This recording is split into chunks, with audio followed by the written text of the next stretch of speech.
Hey, I'm Daniel. So this will be a tutorial or helper for people that are learning City of Tears from the piano collections. I can't play this amazingly, but I know I really wanted a tool like this while I was learning.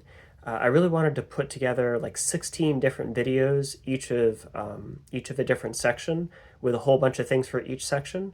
But that will take forever. So the enemy of good is perfect, I guess. So I just want to do something really quick, so that anyone who could use some help now can get some help now. I do have it broken down. I The way it's broken down, I have it on this awful sheet of paper. I'm sorry for my horrible handwriting, but I have it written down with the measures here. So here's the measure, and then this is the timestamp uh, on the I think it's called Game Notes video, where these sections start and end. So as you see here, these are like the sections that I kind of had laid out. These are the sections that I use as I learned the piece, but I thought some of them could be combined into the same video. So yes, and again, I will try to eventually get this into a spiffier video, but if you want to know these sections that I'm referring to sort of as a whole, here they are. All right, so let's get on to our first section. So the format that we'll use for each section is that first I will play the section at 115, which is the tempo it's supposed to be played at. It may not be perfect. It may not be perfect. If so, I probably won't play it again unless I really, really screw it up. And it's not representative. This isn't something that I routinely play perfectly from beginning to end. In fact, there's probably only been a couple of times that I've played it all the way through that I actually felt happy with the whole piece, out of many, many, many hundreds of attempts. But it gets a little better every day. So anyways, I'll play it once at 115, and then I'll talk a little bit about the section, any fingering issues, or which sections are repeated, things like that I think might be helpful. And then lastly, I will play it at 60. I'll play it with the tempo at 60. The purpose for it being played at 60 is so that if you want to play along with something that you're just like as you're learning, you have something that's really slow. Usually when you slow down a video too much, you can't really hear the notes distinctly, and you also the audio quality gets really horrible. So I wanted to provide something at a slower tempo so that you could play with something that you could even slow down a little bit more potentially without losing all of the audio quality. All right, so the first section is measures 1 through 20. So that's all of the first page and then the first line of the second page.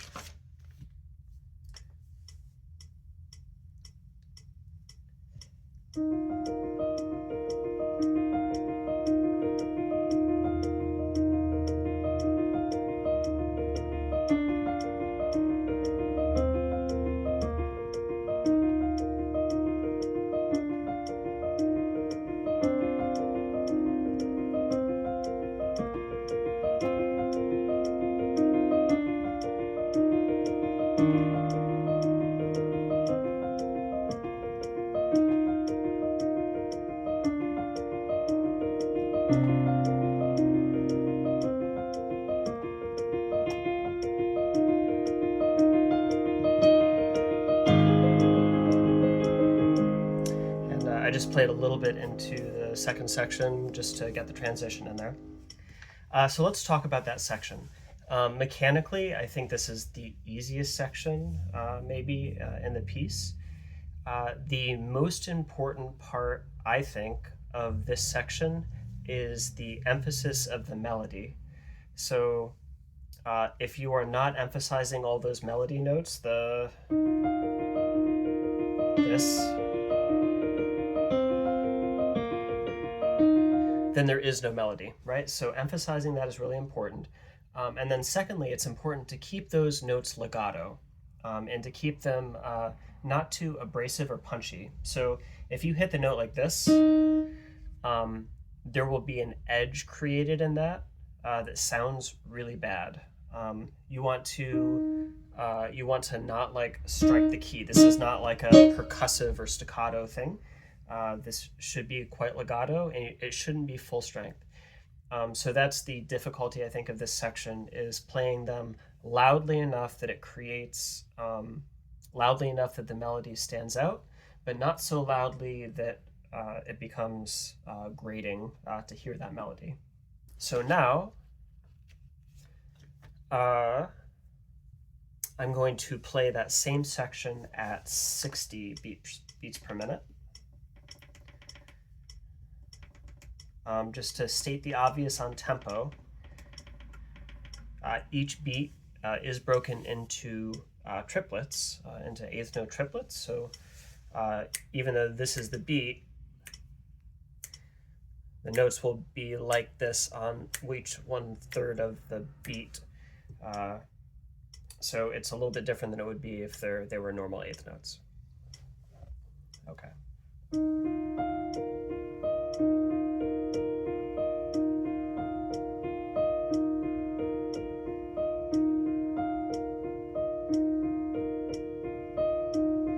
I can't actually remember if this part was repeated now when I play this slow.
I missed a note there at the end, but I'm not going to replay it.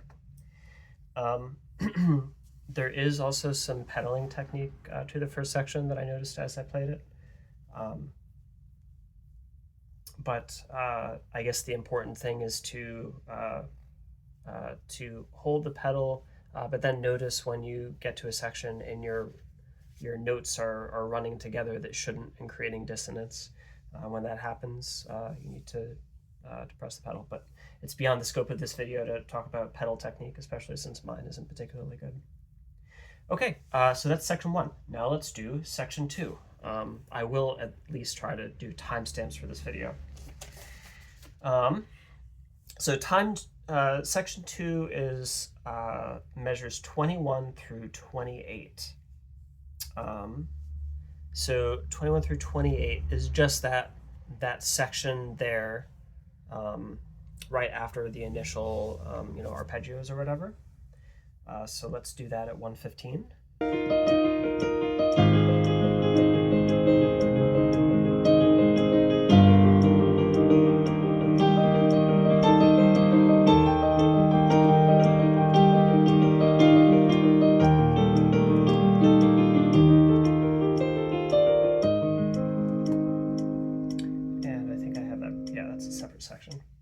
Okay, so in this section, I think the transition is one of the hardest parts.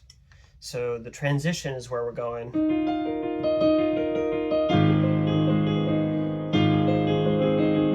So the first section will be the first difficulty will just be getting reliably down to this G sharp, this A flat. That's not too bad. And then the really difficult thing for me was this. And then doing it at the same time as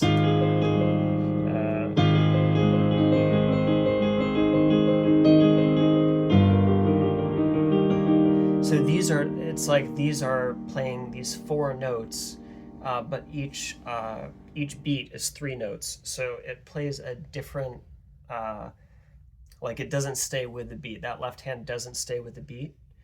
And so in order to practice it, what I did is I slowed it way, way down, think like 30 beats per minute. And I practiced each individual note and then what it was going to. So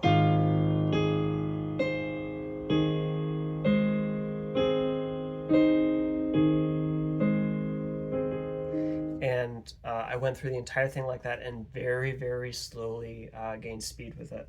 And really, that's how I recommend practicing any difficult part of this piece or any piece, is going as slow as you need to figure out what the notes are, and then only add speed once you are getting it every time at the speed that you're currently at.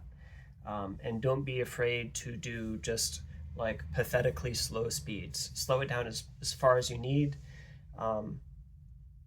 The worst thing that you can do is speed it up too fast and end up having like rhythm issues, especially like micro rhythm issues when you're playing, because those will stick with you for a long time. So it's best to just get it down perfect at a really slow speed and then slowly add speed. For me at least, it's important to sort of add speed and then also add new sections. Like once I know all the notes to a section, I'm just working on speed to continually add new sections that I'm learning the notes of, because learning the notes is how I feel like I'm progressing, whereas gaining speed is what feels like playing the song. And if I'm not doing both of those things, I lose motivation pretty quickly. So you sort of have to trade off. But the important thing is to do everything in a way that's sustainable and that you stick with. That's always the number one thing. So as you play this section, definitely go very, very slow. And then another thing to notice is, just like the last section, emphasis is really important. So when you drop down, everything is very underemphasized. Everything should be played almost as quiet as it can be and still create sort of a blanket of sound. But you don't want to be playing really loudly, because you need to bring a melody out of that. That note, that note.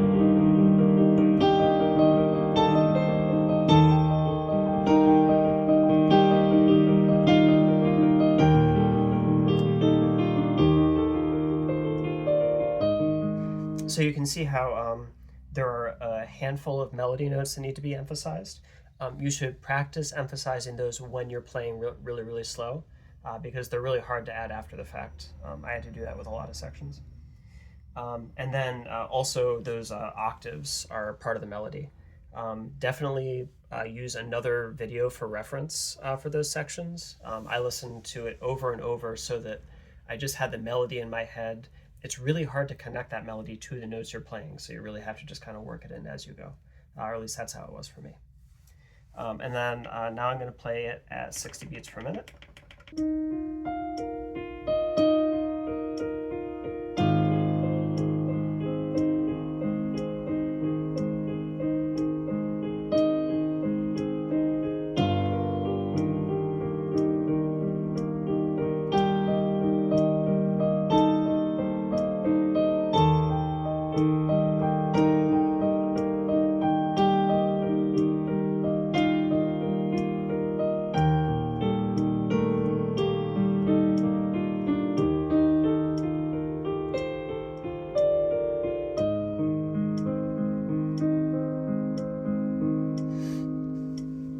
Alrighty.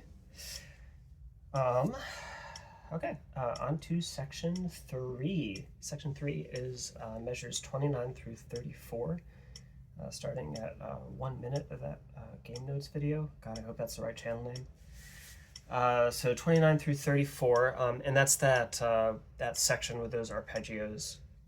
This section I found shockingly difficult, even though the right hand is super simple. That left hand is really hard for me. So I learned this left hand entirely independently and worked it up to speed and then slowed it back down all the way over again to add the right hand and because I've really struggled with these. If you're a person like me that hasn't done a ton of difficult work with their left hand ever, welcome to my world, and that's a way to do it.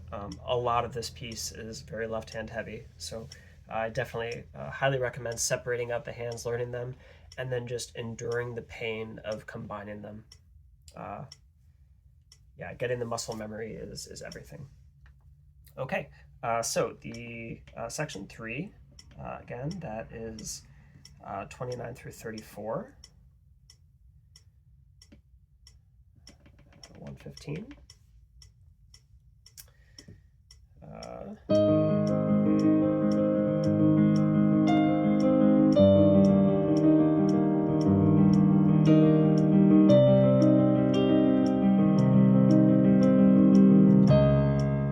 And that's it. It's real short. There's not much of the right hand. One of the important things to remember for this are, again, the melody, which at least this time is all right hand, which is nice. It's not just like emphasized. So everything the right hand plays is melody, but do note that this whole section is marked as pianissimo. So that means that even those melody notes need to be very, very quiet. And so that left hand needs to be, you need to practice that a lot until it feels very smooth, and you can play it very quietly, because it needs to be quiet and like so quiet that it can feel flowing and smooth, and yet the right hand still has enough space to stick out and still be quiet itself. So I think that's the most difficult thing with it. So the left hand, the first one, is just a pretty simple one. It's not that difficult. But the second one is real difficult, I think.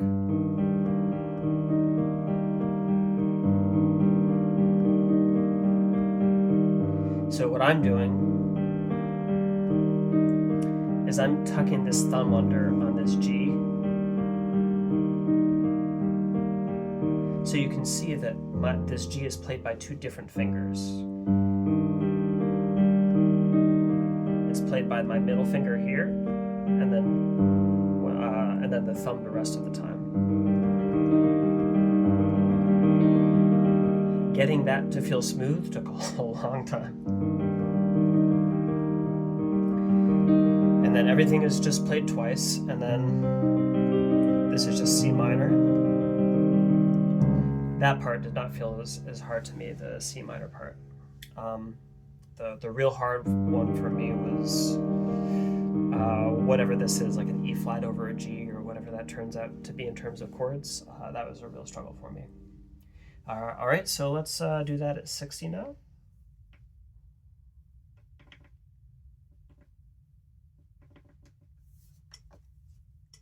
I hope I can play this at 60.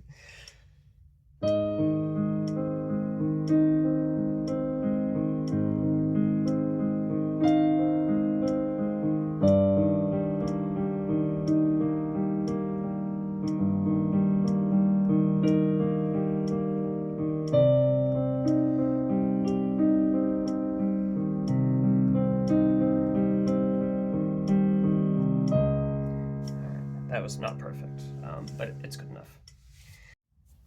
All right, so now I'm doing section 4. Section 4 is measures 35 through 50. So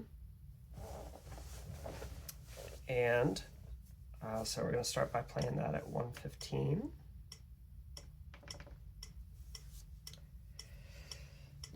So I'm going to exit out of the last section because this one is a weird one to just start.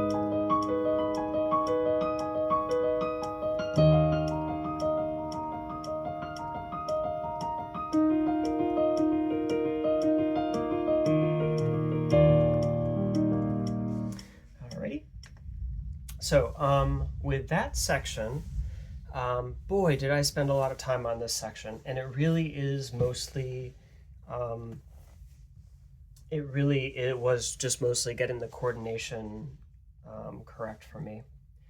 But the emphasis on this section is also really tricky. So the transition to it, this like, you're going like, what is it? Yeah. But this is the hard note actually. You hit this, and then you have to go down to the first part of this section. And this note, when you take your foot off the pedal and then depress it for this section, this note is so easy to lose. And so practicing that pedal transition is really important. One thing that you can do to make it easier is just add a little bit of a retardando, a little bit of a slowdown at the end of section 3. So in measure 34, question mark? Yeah, line 30, or 34, measure 34. Just to give yourself time to do that well. The game notes video does not do that, but it is quite difficult. I think the tempo 115, that's about as fast as I can do it. I sometimes like to play this song quite a bit faster, like 130.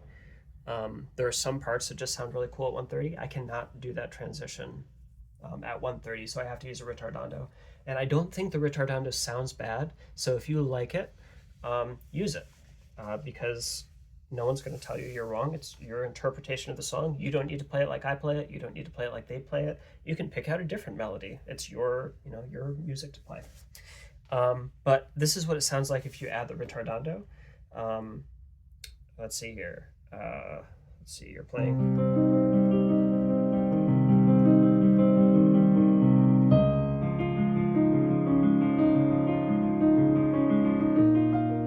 So that's how it sounds, just slowing down in that measure 34 to give you enough time to really get down to these notes. When you get down to these notes, the melody is...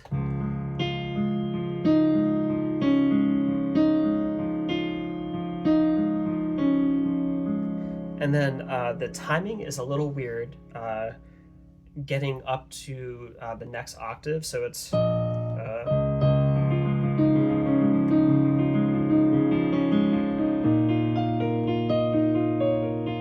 So there's that weird like repeated note here, this repeated sort of trill here going up to the next octave. It's weird. It's really not that bad though. Like once you practice it enough times, it falls together. It just requires some muscle memory. Once you know this part and you listen to other renditions, you'll notice that the timing is often wrong in other people's renditions. That's kind of okay. Like, it's just like an inside thing that you'll notice that some people play it a little differently because they don't like that transition. So those first emphasized notes that are the melody,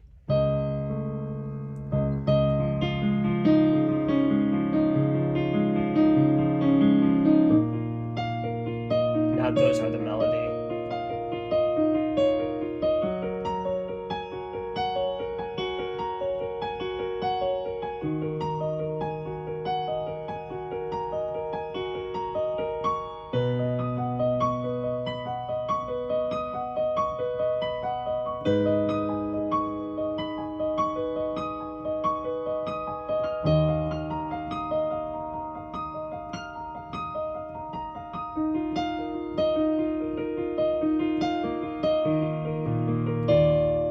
So keep your eye on that melody.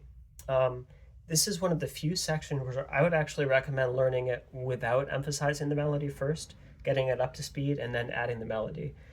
Because I actually think the melody emerges really nicely from just a really like smooth playing of that section. This is one of my favorite sections to play. I think it's really beautiful. I personally like hitting, I hit the bass note and then the first note with my left hand, but you can also like You could also just play the bass note with your left hand and do everything with your right hand, all the arpeggiating. I just find it a lot easier not to, and it works out pretty well. The hardest part, I think, for this section is reliably being able to do some of those like low, some of these like bass notes, and then getting back up to, you know, assist.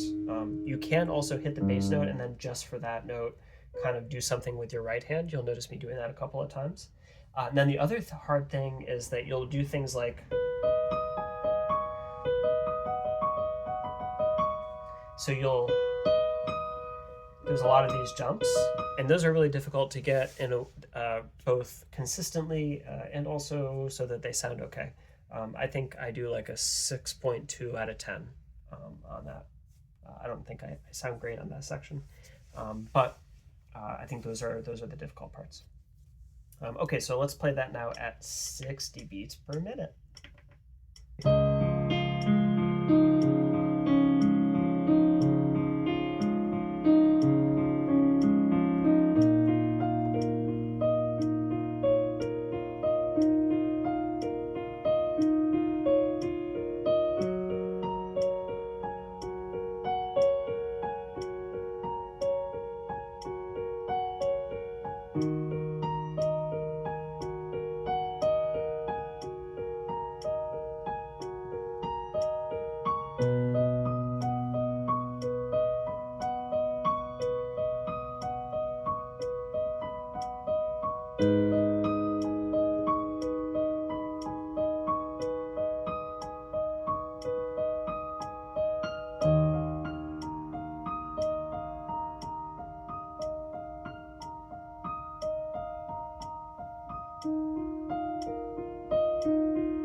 All right, and that is the end of section 4.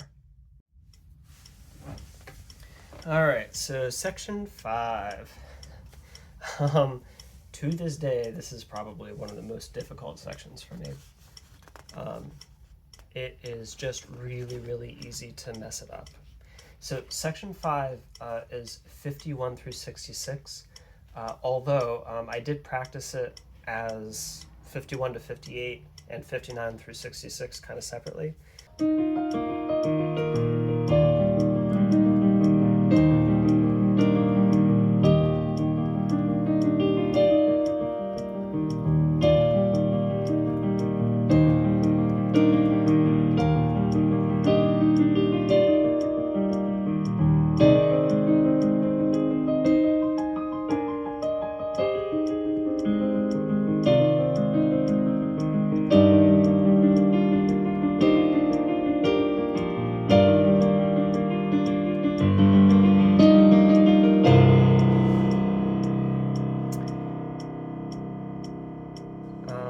And okay, I don't think I went too far there.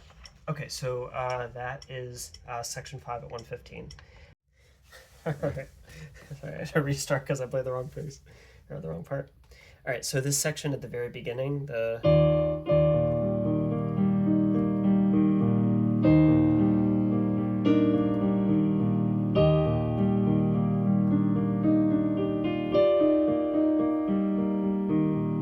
this is a really difficult left-hand part for me to play. It took a lot of time just practicing the left hand alone. The right hand is not too bad, but it is. There's a section at the end where you're doing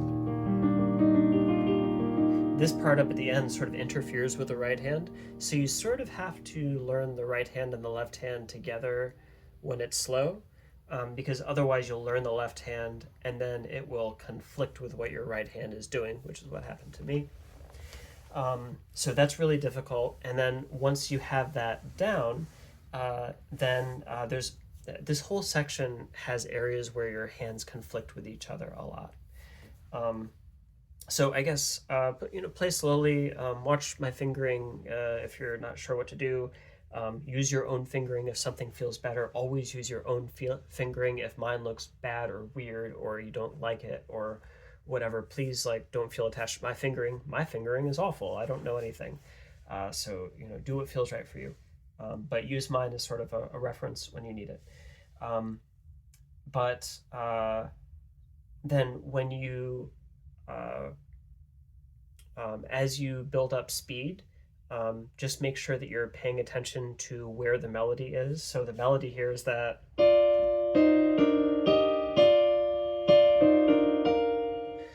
So make sure you have that melody, and that's like what's emphasized. It's hard for me not to play this part loudly because that's what makes it easiest to do repeatably, but it really needs to be pretty gentle.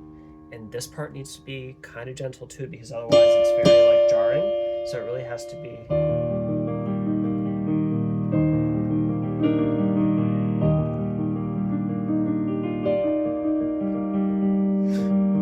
See, there I go. So you really need to work on being able to play that like softly, gently, and still be able to bring up that melody. And then when you, in the later sections where you're going up and down, man, just play those parts over and over again. I have this grouped into sort of a big section, 51 through 66, but I probably learned it 2 measures at a time or something. So don't feel like you have to learn things, in sets of 20 measures or whatever. Learn it 1 measure at a time, half a measure at a time. I feel like 1 measure at a time is usually the smallest chunk that ends up making sense to me. But learn it small sections at a time, because if you're like me, it takes forever to learn these sections. They're really complicated and require a lot of just dexterity and coordination. So now I'm going to play this section at 60.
Man, that section is so hard to play slow, I'll tell you. Playing slow really shows you where your weaknesses are in a section.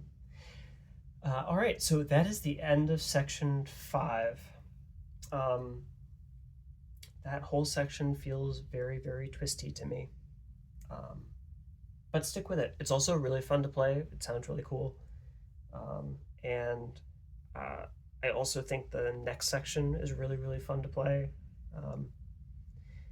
One of the things that I love about playing this piece is that each section really has its own charms and its own difficulties. Going through it really feels like a journey. If you're playing this piece, you've probably played Hollow Knight. And each piece kind of feels like its own biome with its own bosses and its own special challenges and mechanics. If you think of this as like, if you think of playing this song as like a Steel Soul play of Hollow Knight, you really get a sense for what it's like, where like it's so difficult and playing through the whole thing perfectly is just like near impossible. But just perfecting each piece individually is so rewarding in and of itself, and it doesn't need to be perfect for it to be rewarding to play. Okay, so I'm going to break it off for there. Or break it off for now. That's section 1 through 5 of Hollow Knight, so that is measures 1 through 66. That takes us about 2 minutes and 3 seconds into that game notes video. And if anyone actually watches this and uses it, please do let me know because if people are actually using it, then I will take the time to, at the very least, do this with the rest of the song, if not actually create higher quality. That I have a real camera, and I have, I can do a little bit of video editing so that it's a little less, it's a little less janky. Yeah. So I hope this helps someone. Please don't like and subscribe. But I feel like I should say something like that because I watch too much YouTube. No, but I really do hope it helps something or someone. I really wished that there had been a video like this when I was learning, especially just sections played at 60 beats per minute. Man, it's such a big deal to just be able to play with something slower than, than 115. And like this song sounds so bad at half speed. So I will also do one more thing. I will take the finished video and I'll see what the video quality is like on YouTube. But I assume that the audio quality will be kind of crappy. We'll see. But I'll see what it sounds like when it's slowed down. If it's still really bad when it's slowed down, but the native video sounds fine when it's slowed down, I will add a link in the video description to the full quality version of this video that you can just download.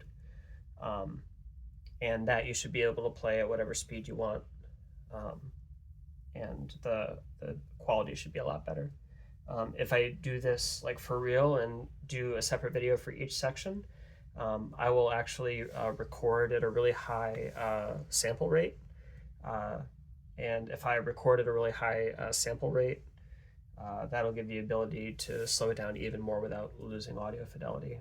Specifically, going up to, I think the default is like 44.1 or 48 kilohertz as a standard sample rate, going up to, I want to say like 96 kilohertz or thousands samples per second.